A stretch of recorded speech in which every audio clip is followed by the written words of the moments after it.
So guys, pakulian tayo guys. Ayan guys, kasama ko si Father. Parang kami lang pasero ngayon ng bangka guys. Nandito na tayo sa bangka namin sa sasakyan papunta ng Culion.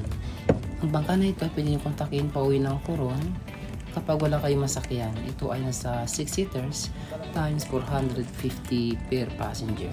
Exclusive yung biyahe namin, dalawa lang kami. Ang kapitan namin. Ang pangalan mo kuya? Mark po. Mark. Taga Culion. Si Mark po yung aming kapitan ngayon. Pwede mo yung ganyan boss kung gusto. Ha? Ay, baka malon na maya. Ako lang yun. Ganyan na lang.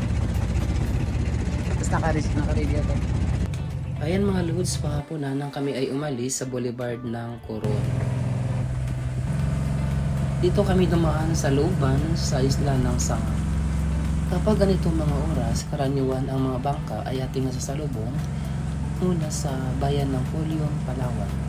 May mga resort na madadaanan, mga bangkang malalaki na pauwi ng Coron. May mga magagandang tanawin ka rin matatanaw habang ikaw ay nagbabiyahe papunta ng Culion, Palawan. At dito ay makikita mo rin dito yung A-house at yung nasa gilid na bahagi ng bundok, yung mayroong usok. Ayan, napaka-classic ng pamumuhay ng mga tao rito sa isla ng Sanga.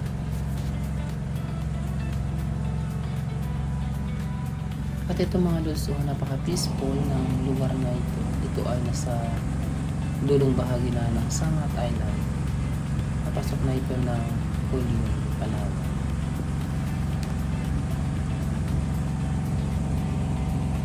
Pagkatapos ng isang oras at kalahati, tayo ay nasa Culion, Palawan na. Nakikita na natin dito yung pinakatanyag na simbahan ng Culion, Palawan at ang seal nito na kanilang munisipyo. Ayan mga lods, pagkalipas ng sobra isang oras, tayo ay nandito na sa Culion, Palawan at napaka-low tide na ng dagat ngayon at tayo ay dudugo na sa kanilang pantalan. Papasyal kami guys ng Culion. Ayan na. Actually, ang ganda dito. Tignan nyo. Sa likod ko. Ayan. Ito yung ano, yung seal ng Culion, Palawan guys. And then, ito yung pier. Napaka-low tide. Ito yung mga bahay-bahay nila dito. Ang ganda. Ayun. So, yun. Perfect guys. So, hopefully, maayos ang transaction bukas at makabalik din. So, yun lang guys. Yung aming bahay pala ay ano, isang oras at kalahati guys. Kasi dalawa lang naman kami sa bangka kanina.